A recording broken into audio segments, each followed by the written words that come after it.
What happens when corruption faced by locals is directly reported to the head of state? This can only be done by an ideal leader. Why would some leaders give the locals access to talk to him directly about their issues? But guess what? Burkina Faso is blessed to have such an ideal leader, and that is President Ibrahim Traore. President Ibrahim Traore recently decided to control corruption by taking an action you would not believe. He told the locals to report all the corruption directly to him, something that had never happened in the history of African nations. But will this slow growth be beneficial to all of you? Let's find out.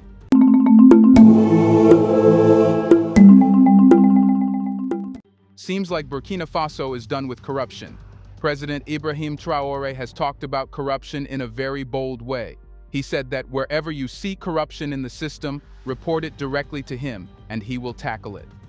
The significance of President Ibrahim Traore's recent directive to combat corruption directly lies in its transformative potential for Burkina Faso's governance landscape. Traore's ruling marks a departure from conventional approaches to addressing corruption, as it places the responsibility of reporting corruption squarely on the shoulders of citizens, with a direct line to the president himself. This move symbolizes a shift in power dynamics, empowering individuals to hold public officials accountable for their actions. But what is the significance of President Ibrahim Traore's recent directive to combat corruption directly? Traore's directive is not merely symbolic, it represents a tangible commitment to transparency and accountability in governance. By urging citizens to report instances of corruption directly to him, Traore is signaling a break from the culture of impunity that has long plagued African nations. This proactive approach aims to foster a culture of accountability and deterrence, wherein public officials are held accountable for their actions and citizens are empowered to actively participate in the fight against corruption. Moreover, Traore's directive sends citizens and government officials a clear message that his administration will not tolerate corruption. It highlights his commitment to upholding the rule of law and restoring public trust in government institutions. By providing a direct channel for reporting corruption, Traore creates avenues for dialogue and engagement between citizens and their government, strengthening the social contract and fostering a sense of ownership over the country's development trajectory. But why is he so bothered? How does corruption affect the socio-political landscape of Africa, and why is it crucial to address this issue? Corruption exerts a pervasive and corrosive influence on Africa's socio-political landscape, permeating every aspect of society and impeding progress. Its impact reverberates across political institutions, economic systems, and social structures, undermining trust in government, distorting market mechanisms, and perpetuating inequality and injustice. Corruption erodes public trust in government institutions and undermines the legitimacy of elected officials. When citizens perceive their leaders as corrupt and self-serving, they become disillusioned with the democratic process and may disengage from civic participation altogether. This erosion of trust weakens the social fabric of society and hampers efforts to promote stability and democratic governance. Corruption exacerbates inequality by diverting resources away from essential public services such as healthcare, education, and infrastructure towards the pockets of a privileged few. This perpetuates a cycle of poverty and marginalization, trapping vulnerable communities in a state of deprivation and hindering efforts to achieve sustainable development and poverty alleviation. Corruption also distorts market mechanisms, stifles competition, and deters foreign investment, hindering economic growth and development. When businesses must navigate a landscape rife with bribery, extortion, and favoritism, they are less likely to invest in long-term projects or expand their operations, stifling innovation and entrepreneurship. Corruption undermines the rule of law by subverting judicial independence, obstructing access to justice, and fostering a culture of impunity. When corrupt individuals can evade accountability for their actions, it breeds a sense of lawlessness and fosters a climate of fear and insecurity. This, in turn, hampers efforts to uphold human rights, combat crime, and promote social cohesion. In regions where corruption is pervasive, it can exacerbate existing grievances, fuel social unrest, and even contribute to armed conflict. Corrupt practices such as embezzlement, patronage, and nepotism can exacerbate ethnic and sectarian tensions, leading to violence and instability.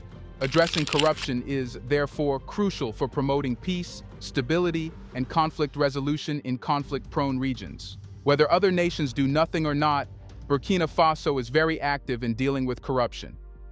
So the question is, what reforms have President Traore implemented since coming to power? And how do they reflect his vision for Burkina Faso? Here's a reminder to please like and share the video and subscribe to our channel to watch more videos on Black culture, history, civilization, and identity. Let's continue now. Since assuming office, President Ibrahim Traore has implemented bold reforms to reshape Burkina Faso's governance landscape and foster economic self-reliance. These reforms reflect Traore's vision for a sovereign and prosperous Burkina Faso characterized by transparency, accountability, and inclusive growth.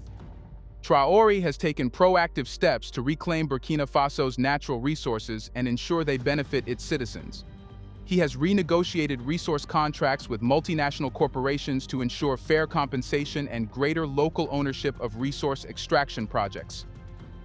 This reflects Traore's commitment to reversing the trend of resource exploitation and promoting economic sovereignty.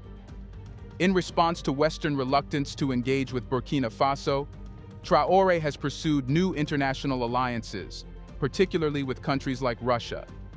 By diversifying Burkina Faso's diplomatic and economic partnerships, Traore aims to reduce dependence on traditional allies and open new avenues for cooperation and investment.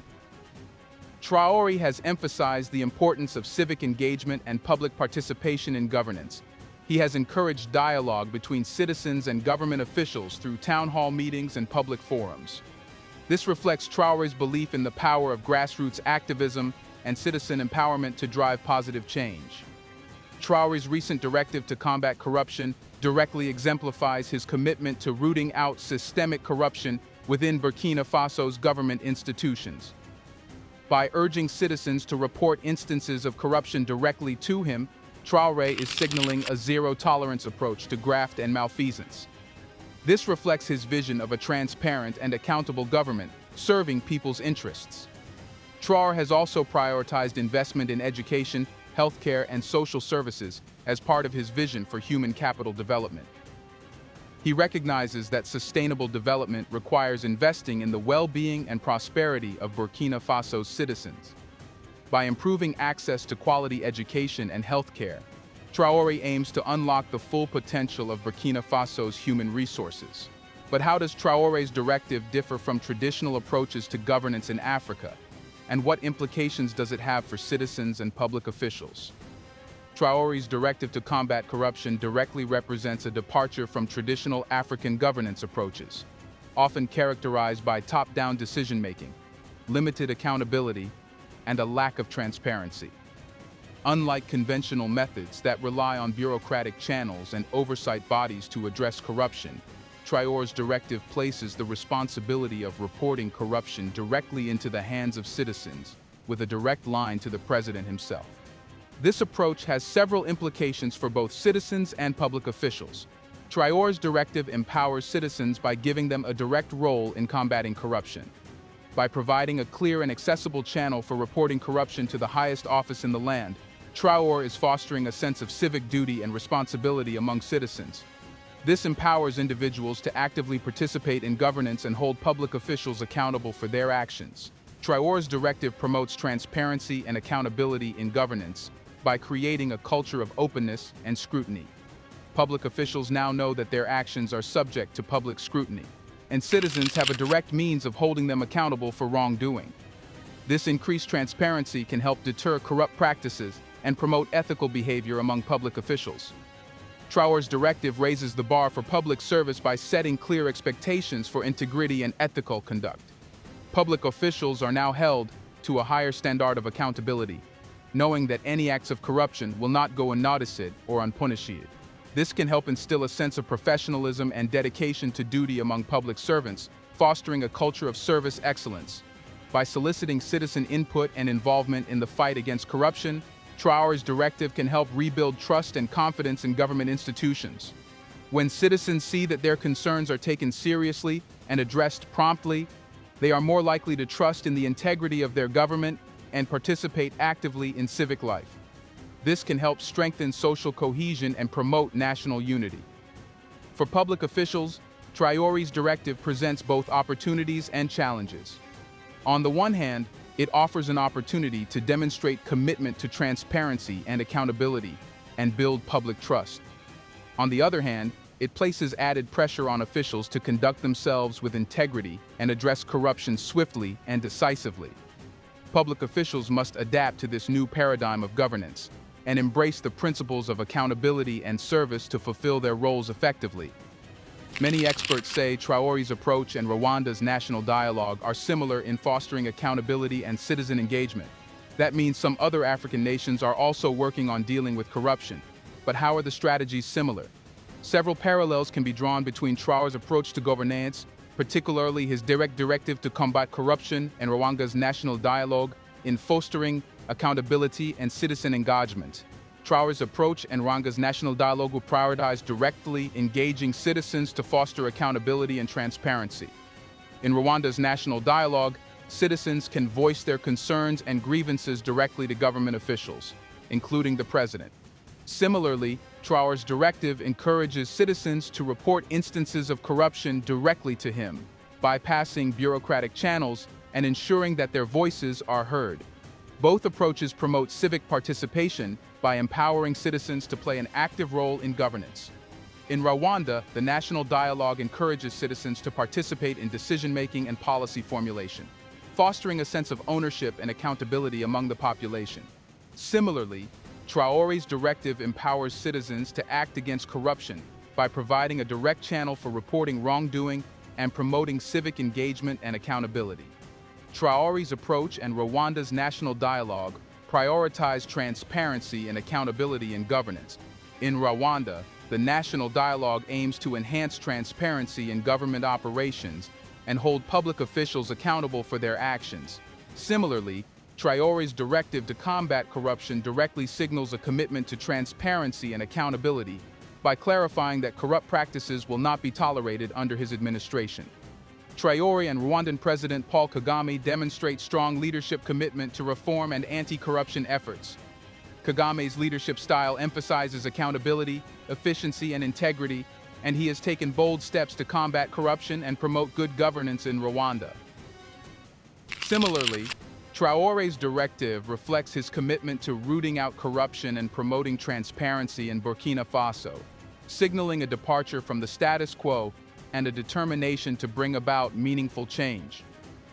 Both approaches reflect a long-term vision for development that prioritizes good governance, accountability, and citizen engagement as essential components of sustainable development. In Rwanda, the national dialogue is part of a broader strategy to promote inclusive growth and social cohesion. At the same time, Traore's directive aligns with his vision for a transparent and accountable government that serves the people's interests. But what is Rwanda doing apart from this? We have already talked about the things Traore did in Burkina Faso. So let's acknowledge what Rwanda is doing to understand how Africa is heading. Rwanda's governance model strongly emphasizes accountability and transparency, with President Paul Kagame leading by example. Under Kagame's leadership, Rwanda has made significant strides in combating corruption and promoting good governance. Rwanda's governance model prioritizes citizen participation in decision-making through initiatives like the National Dialogue. This approach empowers citizens to voice their concerns and contribute to policy formulation, fostering a sense of ownership and accountability among the population. Rwanda has also made substantial investments in human capital development, particularly in education and healthcare. As part of its long-term development strategy, Rwanda has cultivated strategic partnerships with various countries and international organizations to support its development goals. Rwanda's governance model is guided by a long-term vision for development, encapsulated in initiatives such as Vision 2050. This vision emphasizes sustainable development, inclusivity, and resilience, focusing on improving the quality of life for all citizens. Returning to Traore's decisions, it is also important to talk about critics. You need to understand what they have to say and see if they are right. Some critics view Traore's leadership style as micromanagement due to his hands-on approach to governance. which involves monitoring and intervening in various aspects of administrative decision-making and policy implementation. This perception stems from Traore's tendency to involve himself in detailed operational matters rather than delegating authority to lower-level officials. Critics argue that this level of involvement may stifle innovation, slow down decision-making processes, and undermine the autonomy of government institutions. However, Traore justifies his approach within African governance by emphasizing the need for strong and decisive leadership to address Burkina Faso's challenges. He contends that the prevailing governance structures in many African countries are characterized by inefficiency, corruption, and bureaucratic inertia, necessitating a more hands-on approach to drive meaningful change. Traore argues that traditional approaches to governance have failed to deliver tangible results for ordinary citizens, and that a more proactive and interventionist approach is required to overcome entrenched obstacles to development. Traore believes many African governments suffer from institutional weaknesses, including corruption, inefficiency, and lack of accountability. He argues that a more hands-on approach is necessary to eliminate corruption, streamline bureaucratic processes, and strengthen government institutions. Traore emphasizes the importance of holding public officials accountable for their actions and ensuring that government resources are used effectively and transparently. He contends that his leadership style enables him to closely monitor government activities and intervene to enforce accountability measures when necessary. Traore is committed to advancing Burkina Faso's development agenda and believes decisive leadership is essential to achieving meaningful progress. His hands-on approach allows him to set clear priorities, mobilize resources, and overcome bureaucratic obstacles hindering development initiatives. Traore recognizes that citizens expect their leaders to take decisive action to address pressing social, economic, and political challenges. He believes that his proactive approach to governance is necessary to meet these expectations and deliver tangible improvements in the lives of ordinary Burkinabe citizens. It is also important to understand why there is even corruption in Burkina Faso. Greed plays a significant role in perpetuating corruption in Africa by incentivizing individuals, including public officials, to engage in unethical behavior for personal gain. In many cases, corruption occurs when individuals prioritize their interests over the welfare of society, exploiting their positions of power for financial or material benefits. This culture of greed undermines good governance, erodes public trust in government institutions, and stifles economic development. Traore's directive addresses this fundamental issue of greed by promoting accountability, transparency, and ethical conduct in government. By providing a direct channel for reporting corruption to the president and signaling a zero-tolerance approach to corrupt practices, Traore's directive sends a clear message that greed will not be tolerated under his administration. Traore's directive creates a fear of detection among individuals tempted to engage in corrupt practices out of greed. Knowing that corruption can be reported directly to the president and that there will be consequences for their actions can deter those tempted by greed. By emphasizing the importance of integrity and ethical conduct in government, Traore's directive aims to instill a culture of accountability and transparency that discourages corrupt behavior driven by greed. Public officials are reminded of their duty to serve the public interest rather than their gain. Traore's directive promotes fairness and equality by ensuring that all individuals, regardless of their position or influence, are held accountable for corrupt actions motivated by greed. This helps to level the playing field and reduce opportunities for corruption to thrive unchecked. By taking a strong stance against corruption, Traore's directive helps to rebuild trust and confidence in government institutions, which perceptions of greed and self-interest have often undermined. When citizens see that corrupt practices are being addressed effectively, they are more likely to trust in the integrity of their government. By tackling corruption driven by greed, Traore's directive creates a more conducive environment for economic development and investment. When corruption is reduced, resources can be allocated more efficiently, and businesses can operate fairly and transparently, leading to greater economic growth and prosperity for all. How exactly do Traore's actions challenge the entrenched culture of corruption within Burkina Faso and beyond? Traore's directive to combat corruption directly challenges the traditional notion of impunity corrupt officials enjoy in Burkina Faso. By holding public officials accountable at the highest level of government, Traore disrupts the status quo and sends a clear message that corruption will not be tolerated under his administration.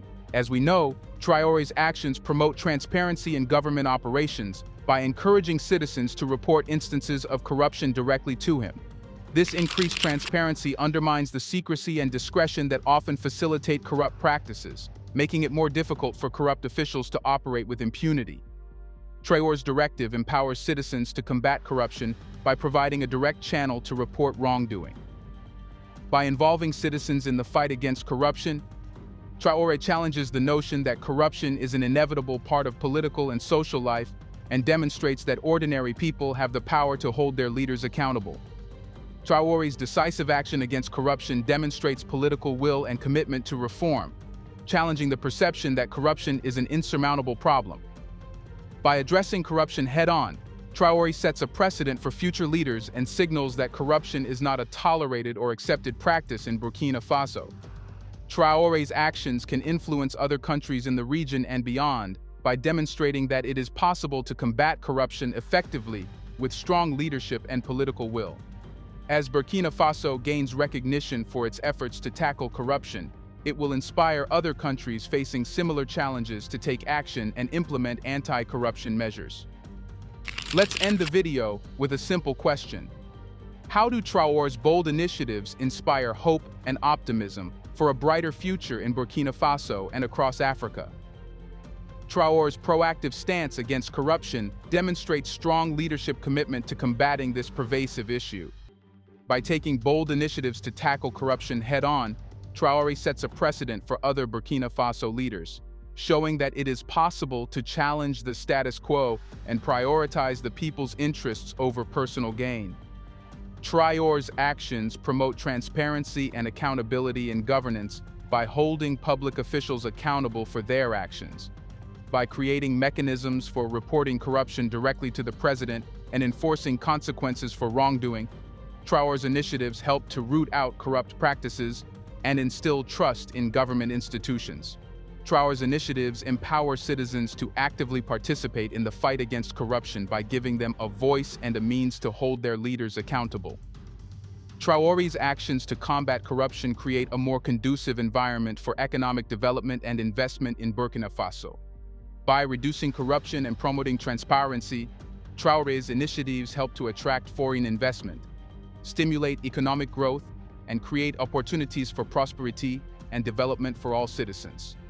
Do you think this is the best decision made so far? Will this benefit the locals? Let us know in the comment section. Are African nations' public interest-centered decisions better than decisions made primarily to make the West happy? Do you want to watch more videos like this one? If yes, subscribe to our channel and press the bell icon next to it. We have decided to bring videos on something nobody talks about: the Black culture, civilization, history, and evidence about how glorious Blacks have been. Thanks for watching, and until the next video, stay tuned.